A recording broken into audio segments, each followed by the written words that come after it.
Madame, Monsieur, bonjour et bienvenue à notre 10e émission de la série Technique picturale.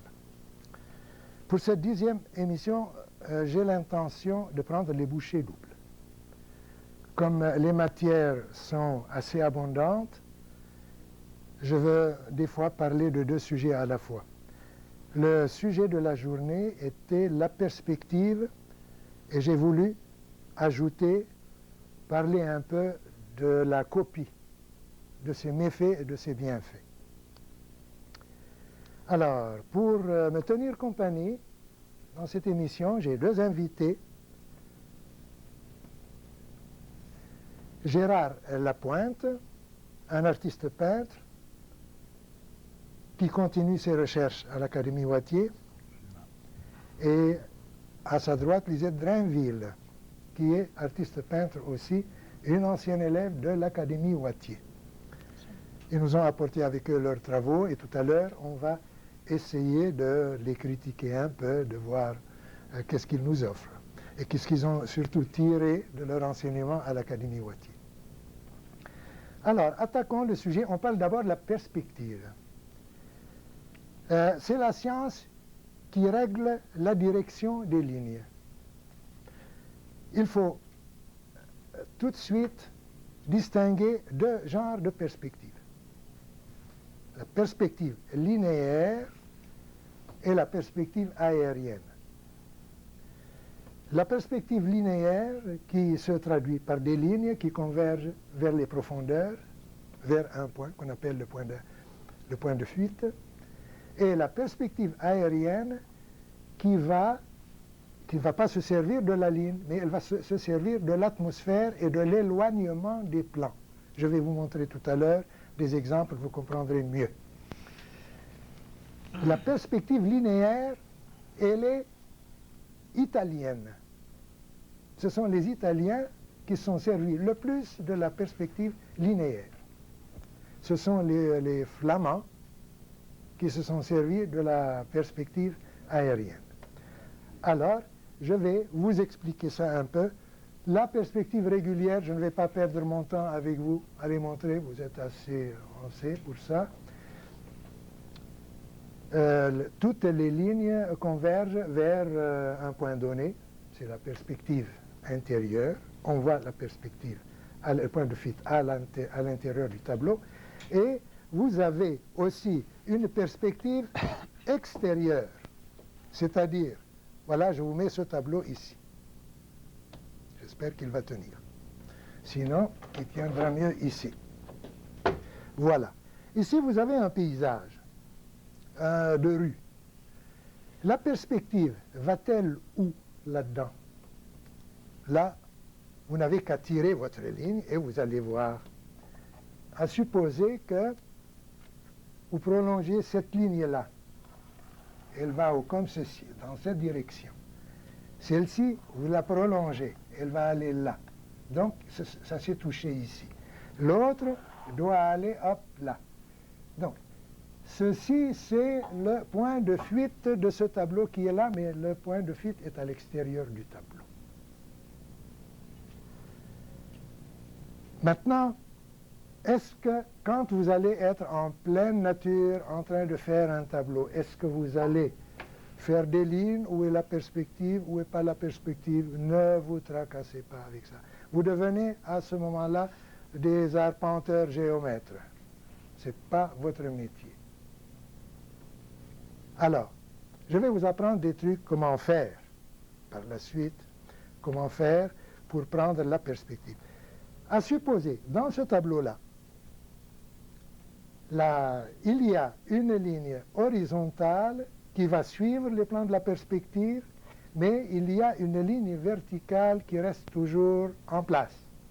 Exemple, si vous allez prendre cette bâtisse-là, la ligne de haut en bas, la ligne verticale, elle serait toujours verticale. Maintenant, si vous allez prendre le toit et que vous allez mener la ligne de la toiture, la ligne horizontale, pas la ligne verticale, vous allez voir qu'elle va filer vers le point de fuite. Donc, une maison, les lignes verticales restent toujours en place, c'est la ligne horizontale qui va jouer selon le point de fuite. Mais il arrive des fois que vous avez un angle, comme ceci. Suivez-moi bien. Cet angle-là, quelle sorte de perspective il va suivre? Eh bien, ne vous tracassez pas la tête. Je vais vous apprendre un truc et vous allez l'employer quand vous êtes en pleine nature et vous allez trouver la solution juste. Parce que là, vous allez faire des calculs et des calculs à n'en plus finir. Voilà ce que vous ferez. À supposer que vous avez une cabane. Et cette cabane est là, cet angle. Comment il faut que je le place sur mon tableau? Est-ce qu'il faut que je le fasse comme ceci, ou dans cet angle comme ça, ou bien comme ceci? Il faut que je trouve la direction de cet angle. Excusez, à ce moment-là, vous employez la technique c'est-à-dire le point de fuite aérien? Rien. Perspective aérienne? Votre point de fuite à vous, votre point de fuite cérébral, visuel. Je vais vous montrer comment. Regardez ce que vous faites.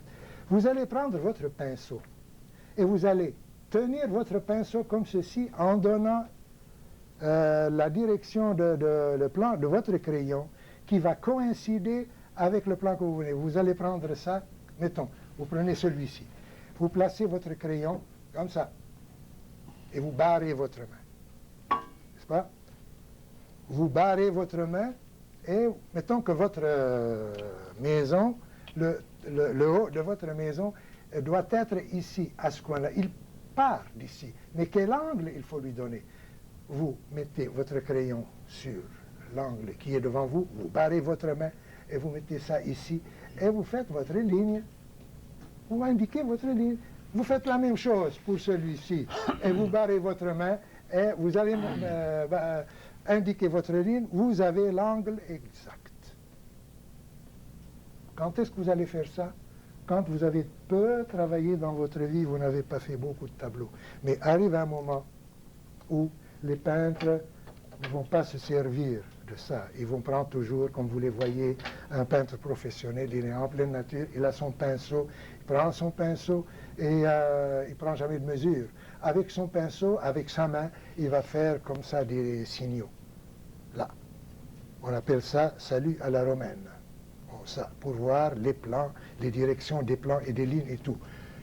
Ils ont ça, le compas dans l'œil, pour ainsi dire. Mais ça, c'est un moyen qui est le plus fréquent et le plus difficile à avoir. Vous allez prendre votre crayon, vous le mettez, comme j'ai expliqué, et hop, sans changer, vous tracez une ligne. Et là, vous faites la même chose, vous tracez une ligne, et là où ça se rejoint, ça va être, vous avez exactement l'angle, comme ceci. Tout ce qu'il vous faut savoir, c'est de mettre le haut de cet angle-là. Ça, c'est pour la perspective extérieure. Maintenant, on va arriver à une autre sorte de perspective. C'est, vous avez la perspective montante et la perspective descendante. Ça, c'est vieux. Alors, regardez cet exemple. Là, vous avez une perspective montante. Mais là, vous avez double perspective, c'est-à-dire double point de fuite, que j'ai marqué, que j'ai indiqué, P et P'.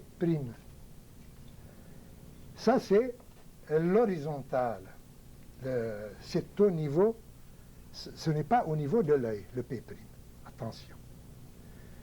Ne cherchez pas des calculs pour arriver à ça. On me les a appris et puis je les ai oubliés. Je ne m'en sers pas. Pourquoi? Parce que quand j'ai les maisons qui sont là, à partir de cette maison, je peux savoir l'autre perspective où elle se trouve. Vous allez voir ça dans la perspective descendante tout à l'heure. Ici, vous avez la perspective montante. Vous êtes à quelle hauteur, vous, quand vous avez pris ce dessin? Vous êtes à la hauteur de P, à cette hauteur-là. Et évidemment, vous devez vous trouver dans une maison qui a la hauteur et vous êtes à cet étage-là. Parce que je vous ai expliqué que il faut toujours, pour trouver la ligne d'horizon, il faut toujours prendre le papier, je vous l'ai expliqué une fois, un papier, et ce papier, vous le tenez horizontalement comme ceci, jusqu'à ce que vous ne voyez ni d'en bas ni d'en haut, et ça va être la ligne horizontale, la ligne d'horizon. Alors sur cette ligne, vous allez mettre votre point de fuite. Je vais vous prouver que ceci, c'est la ligne horizontale et ça, c'est le point de fuite. De quoi? De cette direction montante. Regardez, si je prolonge cette ligne-là, hein, si je la prolonge, cette ligne-là, elle arrive là. Si je prolonge celle-ci aussi, elle va là. Prenons cette ligne, prolongeons-la. Celle-ci, voyez-vous, elle arrive au point de fuite. Maintenant, si vous prenez cette ligne-là, elle ne vient pas ici, elle vient en bas, deuxième point de fuite. Pour quelle raison? Parce que, regardez bien, si vous allez considérer la ligne d'horizon, prenons ces maisons qui sont là. Ici, vous avez la ligne qui est verticale. Là, vous avez la ligne qui va vers le point de fuite. D'accord. Maintenant, en vous montrant la deuxième, il n'y a de plan qui montre que l'escalier, c'est ça ce que je veux dire. Ceci obéit à cette perspective. Tandis que le plan montant, celui-ci, il a une autre perspective indépendante qui est là. Donc divisez deux. Votre territoire, divisez-le en deux parties. Une ligne qui est naturelle, comme s'il n'y avait pas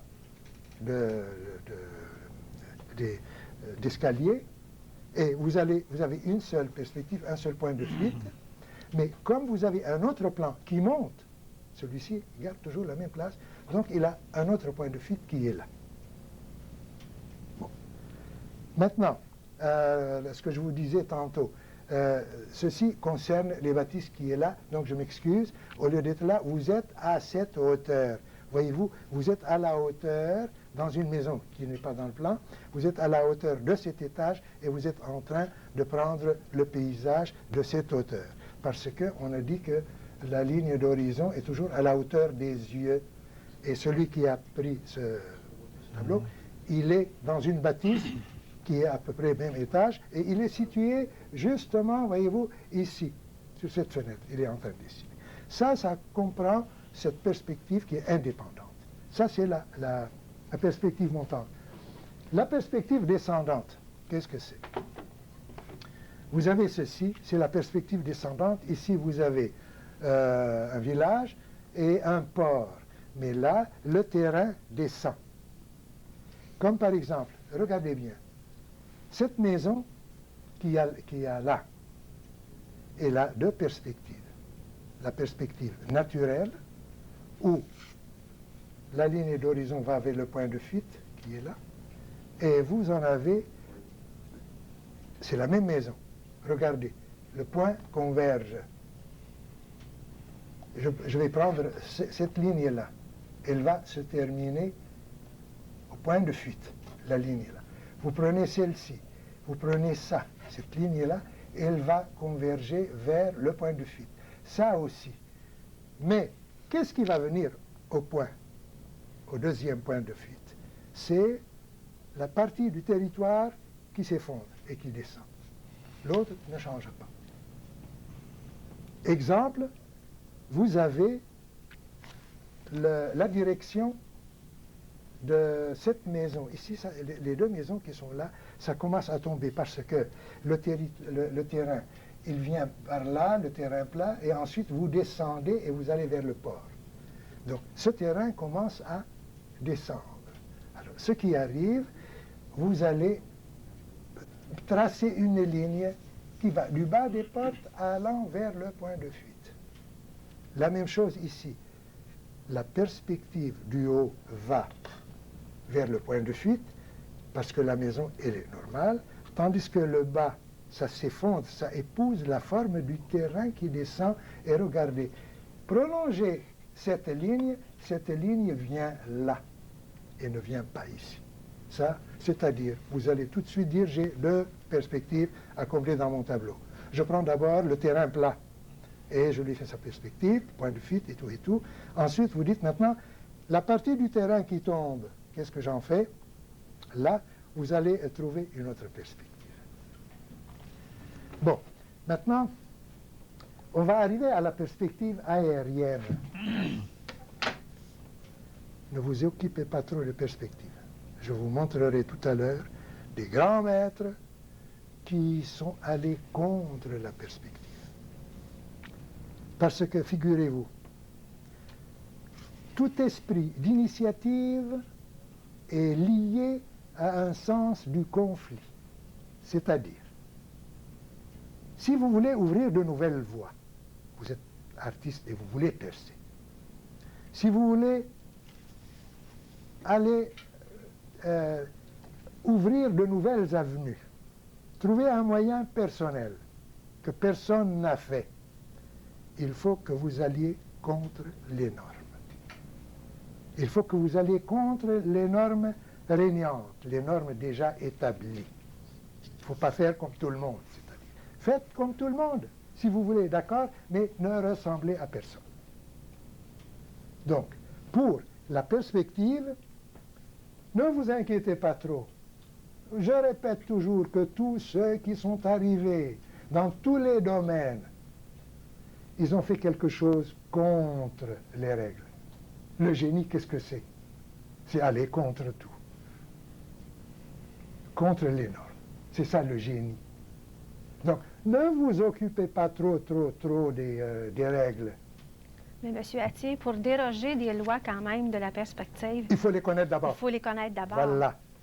Parce que si on voit une exposition d'une personne, d'un débutant, les gens peuvent l'identifier tout de suite comme quelqu'un qui n'a pas appris son dessin. Voilà. Il a fait des erreurs par maladresse. Il faut être indulgent avec lui, on est tous passés par là. Mais ceux qui sont... Picasso, par exemple, il arrive, lui, il dessinait comme Raphaël, lui.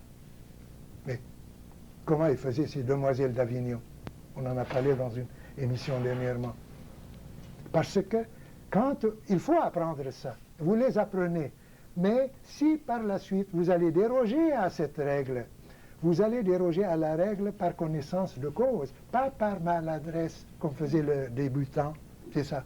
Oui, parce qu'on peut dire que Picasso, quand il faisait, par exemple, les dames d'Avignon, il y avait un plan structuré. Il ne décomposait pas le corps des personnes à peu près. Là. Oui, non, il le décomposait selon sa vision personnelle. Mais il est basé sur quelque chose. Basé sur quelque la chose, preuve est là.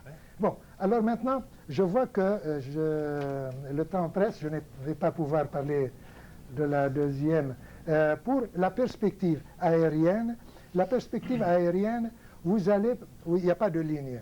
C'est l'atmosphère, c'est des plans qui se succèdent vers l'infini. Je vais vous donner un petit exemple ici.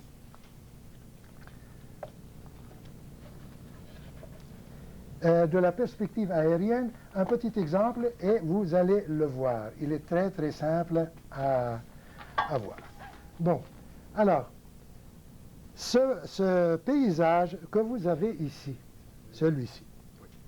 Alors, ce paysage que vous avez là, le petit, vous avez ici, dans les profondeurs, vous avez des plans qui s'en vont à l'infini. Alors, vous voyez bien les plans qui se succèdent et ça vous donne l'impression que c'est très éloigné. Pourquoi? Comment peut-on avoir ceci? Eh bien, on peut avoir cette perspective aérienne. Notez ça. Vous allez noter ça parce que c'est très important. Il n'y a pas de ligne. Il y a donc une plaine, et puis une petite montagne, une plus grande montagne qui va au loin, et ensuite il y a le ciel, il y a l'atmosphère. Qu'est-ce que vous allez faire pour éloigner vos plans? Vous allez d'abord, pour éloigner votre plan, vous allez amincir la couche. Vous faites une couche mince. Plus vous rendez la couche mince, plus la montagne que vous êtes en train de peindre, elle va s'éloigner. Vous allez rafraîchir cette même couleur, c'est-à-dire la refroidir, mettre du bleu, du vert, et vous allez l'éclaircir. Vous la faites claire, pâle. Pourquoi? Parce que quand vous avez une montagne tout près de vous, elle est sombre. Si elle s'éloigne dans le lointain, elle devient claire. Donc, pour éloigner un plan, vous allez l'amincir, mettre une couche mince, vous allez le rafraîchir, mettre du bleu, du vert, et vous allez l'éclaircir, le rendre pâle. Pour l'approcher, ce plan, et vous allez faire le contraire, vous allez, au lieu d'amincir, vous allez empâter, vous mettez de la pâte, et tout de suite, ça avance. Et ensuite, vous allez réchauffer, c'est-à-dire vous mettez chaud ou froid, le chaud avance, et vous allez le foncer. Au lieu de mettre une couleur pâle, vous foncez la couleur, et tout de suite, l'objet avance. Alors, on peut dire que cette perspective-là se rend par la couleur. Par la couleur. Par la couleur, de sorte que, mettons, supposons que la température diffère, par exemple, d'une journée à une autre, cette manière de rendre la perspective spatiale va changer. Oui, oui, ça change, donc à vous, vous devez toujours reprendre le sujet au même moment que vous avez pris votre peinture. Autrement, vous allez tout changer. Mettons que vous revenez le lendemain, et puis votre sujet, là, ça a un ton voulu, il est bon, mais je vais continuer, il a changé, le temps a changé, c'est plus frais. Vous devez alors changer vos couleurs en conséquence, mais vous n'allez pas travailler un sujet le lendemain où il y a du soleil alors que la veille c'était nuageux. Donc ça c'est une autre. Donc ça il ne faut pas l'oublier pour avancer et reculer, amincir, rafraîchir, éclaircir pour éloigner les plans et vous allez empâter, réchauffer et foncer pour les. Qu'est-ce que je vais vous donner comme exemple? Vous avez ici, tenez, Van Gogh, vous avez encore une manière d'avoir la perspective. Vous allez avoir la perspective on a dit par l'empâtement. Vous empâtez pour avancer. Et vous pouvez avoir encore la perspective par la touche. De la façon dont vous mettez votre touche, comme fait Van Gogh ici, il suit la direction de la route. Alors, à ce moment-là, vous voyez bien que les touches qu'il a mis dans ce que je viens de vous montrer, ils suivent la direction du tournant de la route. Donc, on peut donner aussi la perspective par la touche. Van Gogh est le champion là-dedans. Voyez-vous, malheureusement, je dois m'arrêter ici parce que je veux examiner un peu vos tableaux et vous voir un peu parler de ce que vous faites. Alors, on commence par qui? Par vous, Gérard. Qu'est-ce que vous nous montrez là? Bien, moi, ce sont celles-ci, là. Oui. Ben, disons que présentement, je suis en train de faire l'expérience de l'acrylique. Oui. Parce qu'habituellement, c'est à l'huile que je procède. Puis là, bien, la question principale que j'aurais à poser, est-ce qu'on peut vernir un tableau sur lequel on a posé, un tableau à l'acrylique sur lequel on a mis aussi d'autres couches à l'huile? Est-ce que l'ensemble peut être verni? Oui. Vous avez un tableau à l'acrylique. Il n'est pas verni. Vous avez peint par-dessus à l'huile. À l'huile. Pas nécessairement l'entier, des parties. Des parties. Oui. Et vous arrivez, vous posez la question. Est-ce qu'on peut le vernir? Oui, carrément. Ah. Vous pouvez vernir, pourquoi? Parce que vous prenez un vernis à l'huile. Et le vernis à l'huile va bien au vernis sur l'acrylique. Tout ce que vous avez de huileux va bien, colle contre ce qui est à base d'eau. D'ailleurs, quand vous peignez, faites un tableau, vous peignez sur une toile qui est fabriquée à base d'eau. Des fois, on le fait à base d'huile, mais généralement à base d'eau. Et vous allez pouvoir travailler facilement de l'huile par-dessus. Ça, il n'y a pas de problème. Oui, vous pouvez. Ensuite. Bien, ensuite, c'est que moi, comme expérience... Dites-moi un peu, expliquez-moi votre tableau. Ici, le sujet disons, que vous avez là. par exemple, supposons que je prends le ciel de ce tableau-ci. C'est qu'à l'acrylique, c'est à l'acrylique ou à l'huile? C'est à l'acrylique. C'est à l'acrylique. C'est à l'acrylique les deux, entièrement. Et alors, quel est votre problème? Mon problème, c'est la vitesse. C'est que ça sèche très vite l'acrylique. Oui, alors, ça, pour faire des fondus ou des... il faut aller très vite, il faut être très rapide. C'est pour ça que peut-être qu'après avoir fait un tableau à l'acrylique, moi j'ai l'intention de revenir sur certaines l'huile. parties à l'huile. Mais oui, faites votre base à l'acrylique. Ébauchez votre toile à l'acrylique. Et vous allez travailler à l'huile par-dessus. C'est une bonne manière.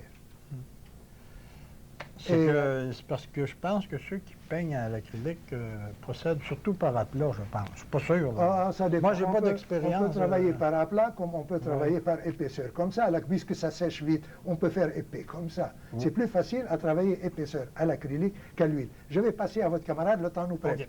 Montrez-nous qu'est-ce que Alors, moi, vous faites là-bas. J'ai ce tableau qui est situé à l'arrière de vous. Oui. C'est une scène, disons que je vais peindre à l'extérieur. Normalement, je termine autant que possible mon tableau à l'extérieur.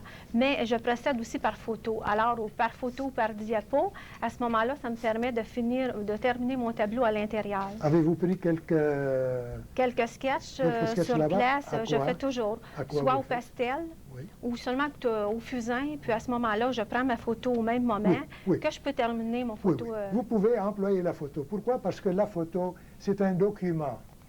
Ça va vous remémorer un peu l'ambiance où vous étiez.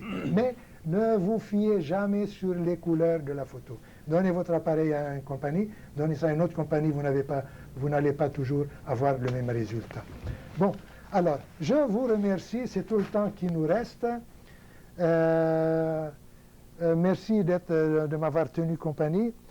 Et vous, mesdames, messieurs, merci d'avoir assisté à cette émission.